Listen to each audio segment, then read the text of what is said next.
Hello and welcome to my channel. So right now I currently have the Great Globular Cluster in Hercules, M13 in the eyepiece, and I'm going to have a go at sketching this. So let's see how that turns out. M13 can be found in the keystone stars of the constellation Hercules between the two double stars Eta Hercules and Zeta Hercules.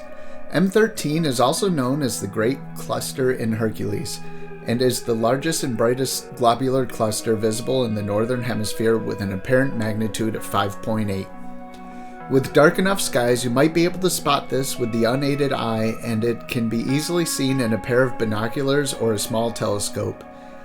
M13 is 11.65 billion years old, has a diameter of around 145 light years, and is composed of hundreds of thousands of stars orbiting the Milky Way galaxy at 22,000 to 25,000 light years from Earth. Alright, let's get on with the sketch. This globular cluster really puts on a nice show in the eyepiece. So many stars can be resolved in this cluster, and the longer you stare at it, the more you start to notice faint trails, almost like the trails off of a firework. The compact core is quite bright and hazy from all the stars. It's hard to pick out individual stars, but as you get away from the center, you're able to resolve them better.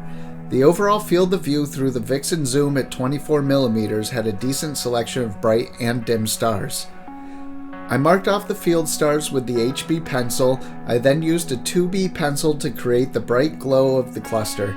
Afterwards, I used the stippling technique to place the majority of the stars in the cluster with a mix of HB, 2B, 4B, and 6B pencils for varying brightness.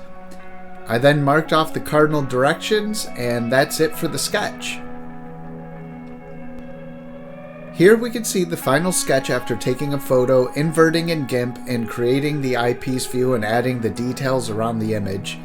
Globular clusters are still something I find difficult to capture properly, but I'm not going to give up on them. I'm pleased with how this came out, but I'll definitely have to give this another try one of these days.